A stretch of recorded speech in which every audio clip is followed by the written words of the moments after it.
illallah wahdahu la syarika lahu wa asyhadu anna Muhammadan abduhu wa rasuluhu amma ba'd. Insyaallah jamaah sekalian dimuliakan oleh Allah Subhanahu wa taala, pada siang hari ini kita akan mencoba membahas tentang adab-adab ziarah kubur. Dan sebelum kita memulai, tentunya kita berdoa kepada Allah Subhanahu wa taala, mudah-mudahan majelis singkat kita ini menjadi majelis yang penuh dengan berkah dan darinya kita bisa ambil ilmu yang bermanfaat. Amin amin ya rabbal alamin. Jamaah sekalian dimuliakan oleh Allah Subhanahu wa taala, tentunya permasalahan mengingat kematian hendaklah menjadi sebuah agenda yang senantiasa ada pada diri seorang muslim. Allah Subhanahu wa taala berfirman, ya ayyuhalladzina amanu taqullaha wal tanzur nafsum ma qaddamat lighad. Wahai orang-orang yang beriman kepada Allah Subhanahu wa taala, hendaklah kalian semua bertakwa kepada Allah Subhanahu wa taala, dan hendaknya kalian itu mengingat tentang apa yang kalian kedepankan untuk negeri akhirat. Yang menunjukkan bahwa memang permasalahan akhirat, permasalahan kematian ini senantiasa harus selalu ada pada diri seorang muslim. Dan di antara amalan yang membuat kita bisa selalu ingat dengan akhirat itu adalah dengan ziarah ke pekuburan. Ziarah ke pekuburan. Hanya saja tentunya karena ini merupakan sebuah ibadah, maka di dalam syariat kita ada tuntunan-tuntunannya maupun ada adab-adab yang memang harus diperhatikan. Maka ibadah yang pertama, masalah pertama yang perlu diperhatikan bahwa ziarah kubur hukumnya itu adalah sunnah, sangat dianjurkan. Dan Nabi SAW itu juga sempat bersabda, zurul qubur fa innaha tudzakir al-maut. Berziarahlah kalian kepada kuburan, berziarahlah kalian ke pekuburan. Pekuburan siapa aja, tanpa harus terikat, tanpa harus untuk orang tua kita ataupun mungkin sanak famili kita, tetapi kemana saja untuk ziarah kubur maka dianjurkan berdasarkan sabda Nabi SAW, zurul qubur, berziarahlah kalian kepada kuburan, fa innaha tudzakirul maut. Kenapa? Karena memang menziarahi kuburan itu suka enggak suka pasti mengingatkan kita kepada kematian. Hadisnya diriwayatkan oleh Al-Imam Muslim. Maka ini yang pertama, bahwa ziarah hukumnya itu adalah sunnah. Bagi siapa? Bagi laki-laki muslim. Adapun bagi perempuan seperti apa? Maka bagi perempuan, maka para ulama berbeda pendapat. Kalau misalnya dilakukan, ada pendapat yang kalau misalnya dilakukan jarang-jarang, maka insya Allah nggak ada masalah. Tetapi kalau sering-sering, maka ini merupakan jatuh ke dalam keharaman. Maka ada pendapat yang demikian. Kenapa dibedakan antara laki-laki dengan perempuan? Karena memang kita sama-sama mengetahui bahwa perempuan itu adalah makhluk yang emosional. Sehingga ketika dia berziarah kubur dikhawatirkan, maka ya mentalnya kena lah, kalau kata orang zaman sekarang gitu ya. Emosinya bisa menjadi tidak stabil. Dan yang seperti ini bisa saya saksikan dengan mata kepala saya sendiri. Itu kebetulan ayah saya sudah wafat. Itu kalau adik saya pernah ziarah kubur, setelah ziarah kubur itu 3 hari nggak keluar kamar. 3 hari Pak, nggak keluar kamar, nggak mau makan, nggak apa. Kita tanya, Bin kenapa Bin? Gitu ya namanya gitu ya. Enggak, pokoknya aku lagi nggak semangat apa-apa. 3 hari bisa di dalam kamar. Perempuan kayak gitu. Adapun kita laki-laki kan alhamdulillah, ya udah ziarah kubur kita sedih-sedih di situ, habis kita doain dan segala macam, habis kita pulang ya kita move on dengan kegiatan maupun aktivitas kita. Tapi perempuan nggak seperti itu. Sehingga dari permasalahan tersebut syariat pun membedakan. Adapun laki-laki berziarah kubur hukumnya sunnah pada semua setiap waktu. Adapun perempuan jika dilakukan sering-sering, maka yang seperti ini merupakan hal yang tidak dianjurkan. Ini masalah yang pertama, yaitu terkait tentang permasalahan hukum ziarah kuburan. Kemudian masalah yang kedua, ziarah kuburan hendaklah dilakukan tanpa harus safar. Kenapa? Karena Nabi SAW itu menyatakan la tusyaddur rihal illa ila thalathin masajid.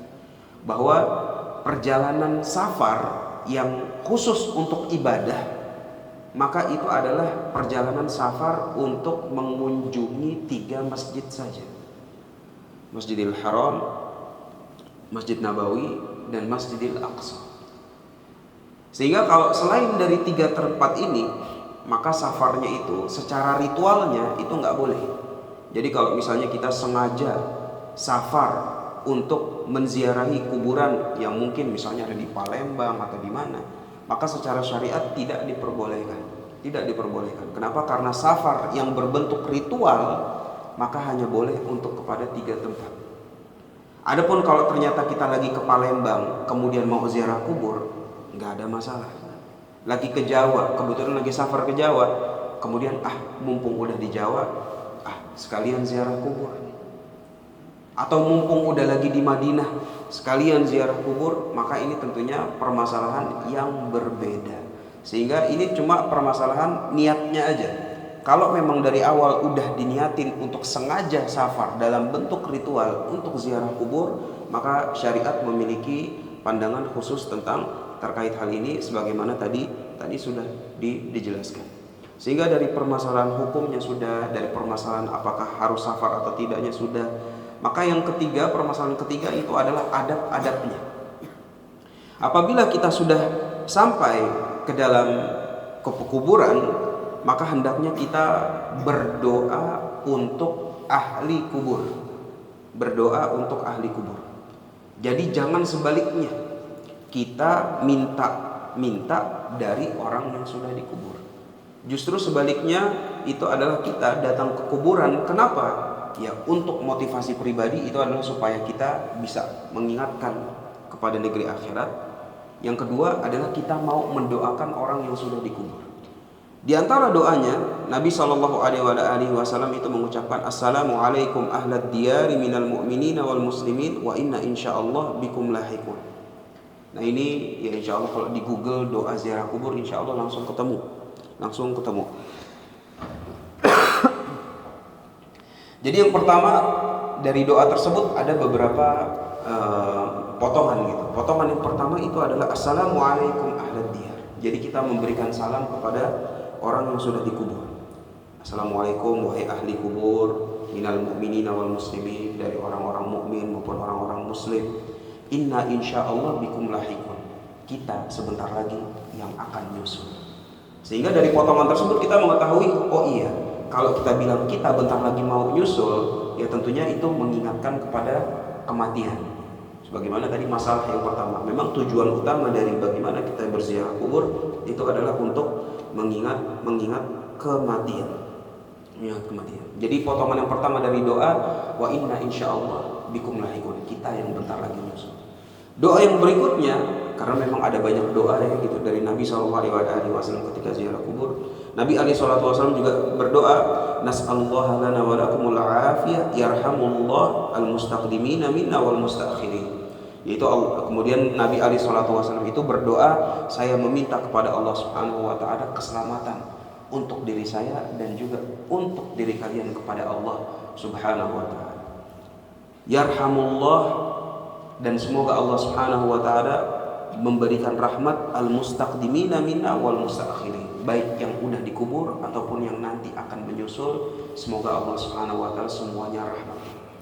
Sehingga dari dua doa yang dipanjatkan oleh Nabi SAW terlihat jelas bahwa memang hikmah dari berziarah ke kuburan selain mengingatkan negeri akhirat, maka di situ juga dianjurkan untuk mendoakan orang yang sudah di kuburan dan juga mendoakan diri kita sendiri. Ini masalah yang ketiga, itu tentang adab-adab diri.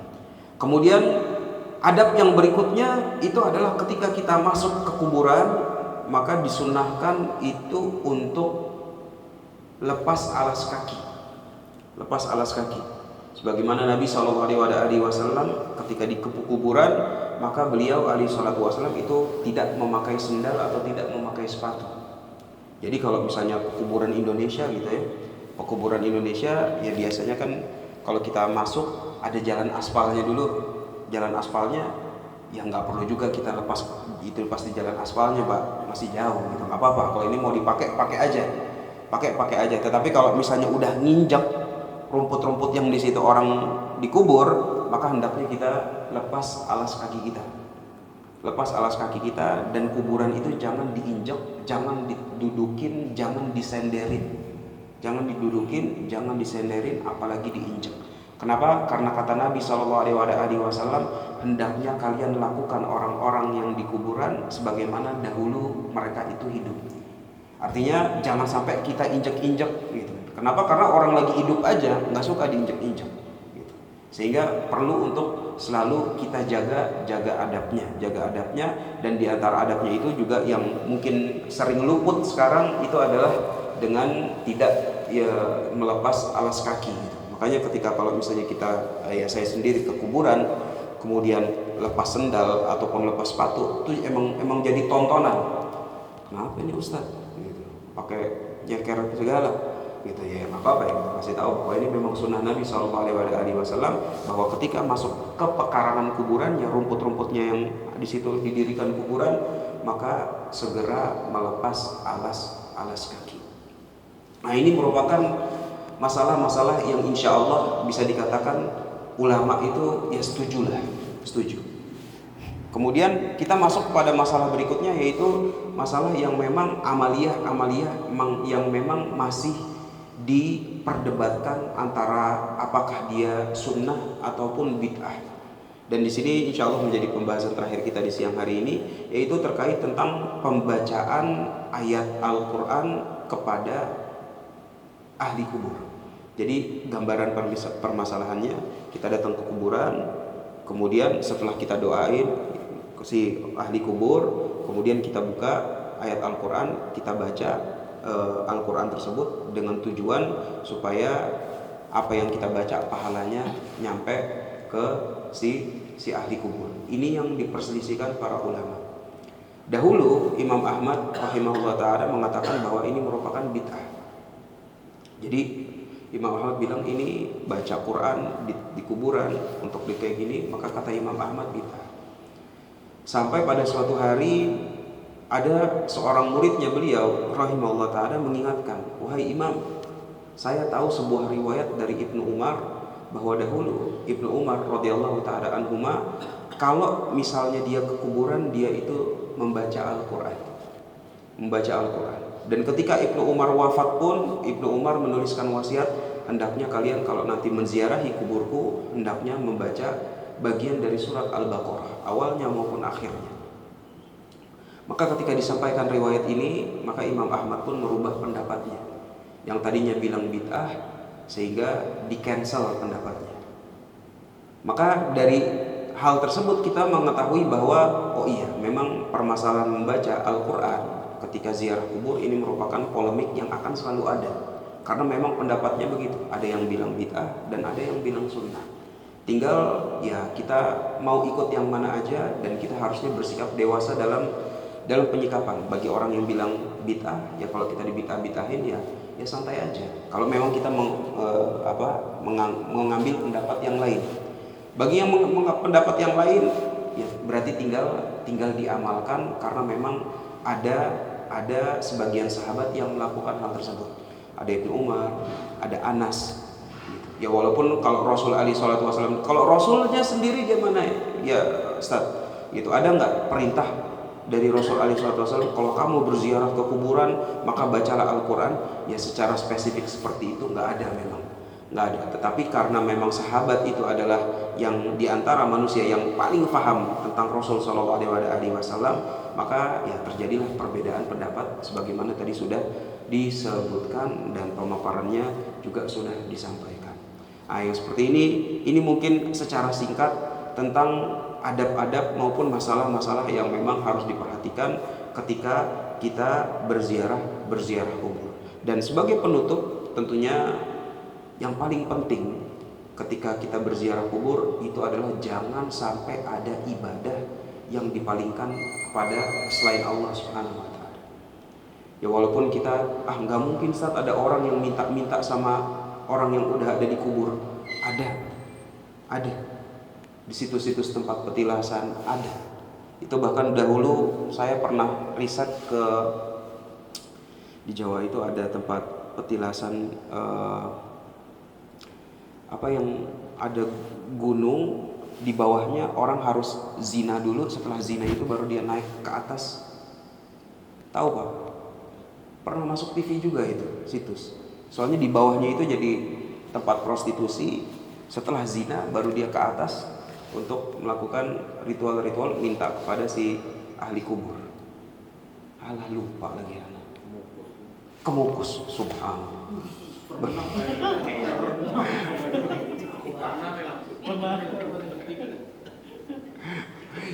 Insya Allah pernah, cuma mau ngeliat aja Pak, dia cuma. Nah di situ memang itu ketika saya kunjungi situ Pak, memang di bawah itu sih kayak prostitusi gitu ya, prostitusi, banyak yang menjajakan diri. Pangeran Samudra betul. Sebenarnya tahu semua cuma nahan.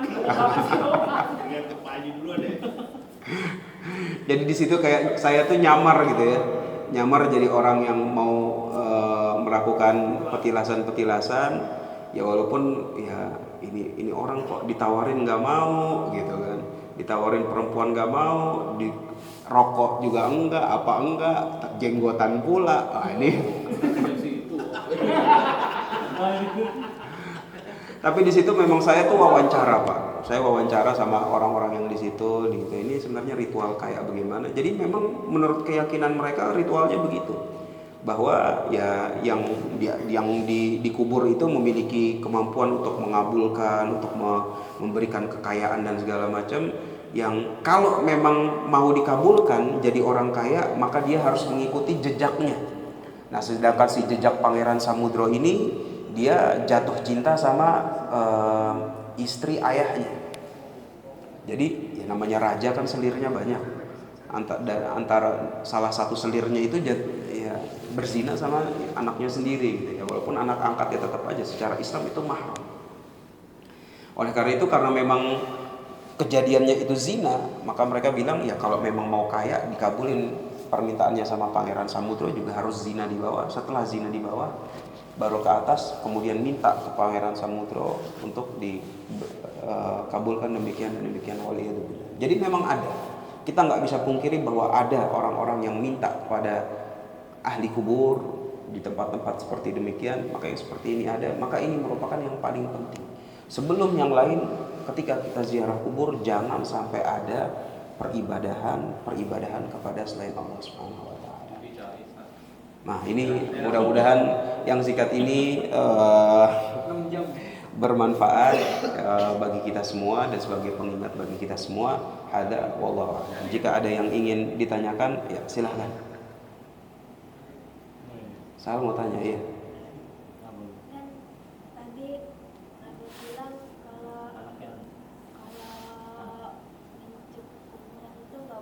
Tapi kalau nggak sengaja? Oh, kalau nggak sengaja nggak apa-apa. Tapi kalau misalnya terkadang ketika kita ke kuburan, sebenarnya niat kita memang nggak mau nginjek. Tetapi terkadang kesalahan itu datang bukan karena niat, tetapi karena kelalaian. Sebenarnya sih kita nggak mau nginjek, tapi gara-gara lalai. Ya sama lah. Hukum di Indonesia pun juga begitu. Ya kita bukan sengaja, tapi lalai. Karena lalai akhirnya terjadi kesalahan. Sehingga yang seperti ini perlu diberikan batasan. Apakah kita memang menginjak secara sengaja atau tidak sengaja, atau memang kita itu lalai. Artinya ketika jalan seadanya dan segala macam. Maka ini perlu diperhatikan supaya Allah Subhanahu wa taala pun juga tidak memberikan balasannya. Wallahu a'lam. Ya, silakan Pak. Masalah safar tadi. Seandainya kita ziarah ke Sunan Gunung Jati, itu kita nggak boleh niatin untuk safar dalam artian misalkan sholat kita di jamaah atau di hostel gitu. Oh enggak apa. Kalau itu misalnya kita safarnya tetap berlaku. Safarnya tetap berlaku. Ya kan sama kayak mau safar ke Bandung kayak ya, mau. Tadi kan maksudnya ziarah ke Iya, gitu. Jadi jamak kosornya tetap berlaku. Jamak kosornya tetap berlaku. Tapi kalau misalnya mau ziarah ke kuburan, maka jangan dijadikan ritual. Gitu. Jangan dijadikan ritual. Yang jadi masalah itu adalah ketika dijadikan ritual. Gitu. Paham ya Pak? Kalau misalnya dijadikan ritual itu kayak kita mau umroh tanggal berapa? Udah di booking tanggalnya. itu maksudnya seperti itu.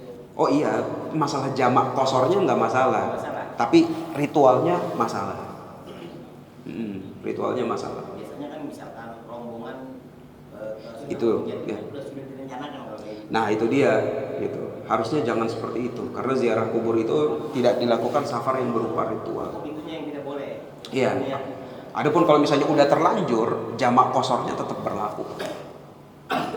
Ya, wallahu a'lam. Ustaz, kalau Ya, ziarah Pak. kubur itu apa yang harus dilakukan di kubur itu? Kita tahapannya yang benar, pembersihan, kemudian doa, terus doa apa yang diperbolehkan, ya adabnya deh. Ya, jadi kayak tadi Pak, kita misalnya ke kuburan, ketika sampai kan kalau sampai itu kan ada kuburan umum gitu ya. Kita ucapkan assalamualaikum ya ahlat diyar minal mu'minina wal muslimin wa inna insyaallah bikum lahikun. Habis itu kita jalan terus menuju ke kuburan yang kita mau tuju. Ya misalnya kalau kita kan biasanya ke kuburan bapak ibu kita gitu ya. Ya misalnya di kuburan di mana? Di Karet Tengsin. Ya kita ke Karet Tengsin, masuk, ucapin salam, jalan, cari kuburan yang mana, duduk di situ, doain ibu kita, ya kan, doain bapak kita, ya rahmatkah, ampunankah, masuk sorga kah. Setelah doain tersebut, kalau memang mau ditambah dengan baca Quran, sebagaimana yang tadi, kalau memang kita memilih pendapat yang ya udah sekalian baca Al-Quran, habis itu selesai. Kalau memang memilih pendapat yang lain, nggak usah baca Quran, berarti habis doain, habis itu langsung keluar. Kalau hukum membaguskan kuburan dimulai gimana? Hukum untuk membaguskan kuburan, maka membaguskannya itu relatif. Ini maksudnya membaguskan ini sampai tahap mana. Adapun yang para ulama itu membolehkan itu adalah ketika, jadi kalau Nabi SAW itu memang bilang setiap kalian temukan kuburan yang ditinggikan illa qamastah, itu diratakan. Jadi memang secara eksplisit Nabi SAW itu melarang untuk meninggikan kuburan.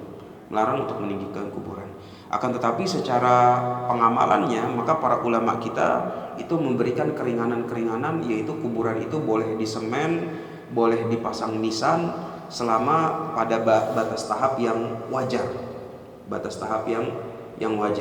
Kenapa? Karena memang antara keadaan cuaca antara satu negeri dengan negeri lain itu beda. Ya kalau di Arab itu nggak usah pakai disemenin, nggak usah diapa-apain, tuh kuburan aman gitu. Jadi kebetulan ini pengalaman pribadi juga Pak. Jadi istriku ke kuburan, kemudian habis itu kita kubur anaknya. Nah ketika kita kubur ya karena saya baru belajar bilang udahlah, nggak usah disemenin, nggak usah diapa-apain, pakai tanah gitu Pak. Habis musim hujan hilang tuh kuburan gitu. Akhirnya dalam hati sendiri ya kita nyesel, ya sekarang mau ziarah ya tuh tanah udah nggak tahu kemana gitu. Namanya di Indonesia mah sekali kena banjir habis Pak, ya habis kalau nggak di semen, nggak di nisan, habis gitu, hilang.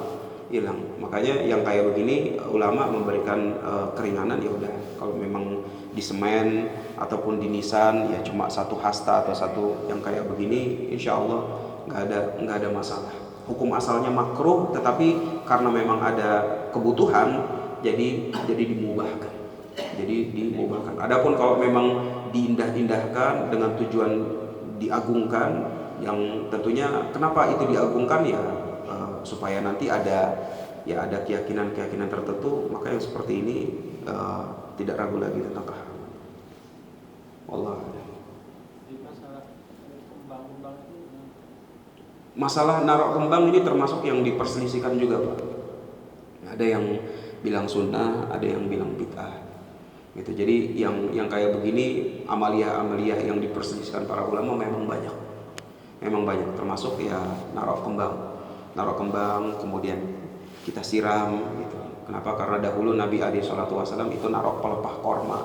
Nah para ulama bilang ya kalau naruh pelepah korma itu kan di Arab ya, kalau di sini kan kagak ada pelepah kormanya, yang ada kembang, ya kita taruh kembang. Ya ini perselisihan antara ulama, ada yang bilang boleh, ada yang bilang enggak. Allah. Ada lagi? Ya silakan Mas. Bulan apa saja yang boleh diziarahi? Kuburan apa saja yang boleh diziarahi? Semua kuburan sih Pak boleh. Kecuali kalau misalnya kuburan orang-orang kafir, orang-orang musyrik, ya mau ngapain juga kita ziarahin gitu kan. Kita punya orang tua juga Ah. anak kawan bisa simpan di sini. Ya. Kamu nyari poin untuk mengingat kematian kan di kuburan rumah juga bisa. Bisa, betul. Betul. Jadi kalau secara umum kalau memang mau mendapatkan pahala, maka kuburan mana aja tetap dapat pahala. Akan tetapi kan pahalanya lebih kalau yang dikunjungi itu adalah kuburan orang tua kita. Ya tentu itu ada pahala lebihnya. Tapi kalau misalnya kuburan orang tua kita jauh gitu, apalagi kalau di Jakarta macet kesananya, ya udahlah kuburan yang dekat aja, maka pahalanya tetap dapat. Ya tinggal permasalahan afdhaliyahnya aja. Wallahu a'lam. Satu lagi terakhir kalau ada. Terkait yang azan di kuburan gimana Ustaz? Azan di kuburan ketika pas dikuburin, maka ketika azan di kuburan bahkan ya di kitab-kitab Imam Syafi'i, kitab-kitab Madzhab Syafi'i sekalipun mengatakan bahwa azan di kuburan bid'ah. Jadi kalau misalnya azan di kuburan enggak dicari di kitab-kitab, wallahu a'lam ya. Sampai sekarang pun anak belum ketemu bahwa kalau ketika orang dikuburin kemudian diazanin. Jadi yang anak ketemu bahkan ya di Madzhab Syafi'i itu pun bilang itu adalah bid'ah. Gitu. Cukup insyaallah Bapak-bapak, Ibu-ibu. Ibu enggak. Masya Allah. Cukup insyaallah. Satu lagi Ustaz. Baik, silakan Pak. Di sini tuh yang di tempat-tempat kediaman Betawi biasanya kuburan di mana-mana. Kadang di masjid itu ada kuburannya. Kalau misalkan kuburan tuh pas kuburannya di depan masjid, kayaknya agak enggan juga mau sholat. Tapi kalau di samping, ya udah sholat ya. Ya. Gimana tuh Bos? Untuk kuburan yang dibangun di pekarangan masjid atau lingkungan masjid, maka selama ada pembatas, selama ada tembok, pagar, maka hitungannya itu bukan kuburan dalam masjid. Yang masalah itu adalah kuburan di dalam ruangan utama masjid. Gitu. Jadi kalau misalnya ada ini ruangan sholatnya, kuburannya di dalam ruangan sholat, walaupun di belakang, maka itu termasuk masjid yang kalau sholat di situ nggak sah sholatnya. Gitu. Jadi kalau memang yang keumuman, ya kalau kita tahu lah masjid-masjid di Jakarta gitu ya, yang ada kuburannya, maka rata-rata kuburannya itu bukan di dalam masjid. Gitu. Biasanya udah ada tembok terpisah, udah ada pagar. Maka nih nggak termasuk dalam larangannya. Sholat mau sholat aja Pak, Bismillah. Insya Allah tetap sah. Insya Allah tetap sah. Baik, insya Allah kita cukupkan. Semoga yang disampaikan bermanfaat. Hada wallahu a'lam bishawab. Wassallallahu ala nabiyyina Muhammadin wa ala alihi wa sahbihi wasallam. Walhamdulillahirabbil alamin. Wassalamualaikum warahmatullahi wabarakatuh.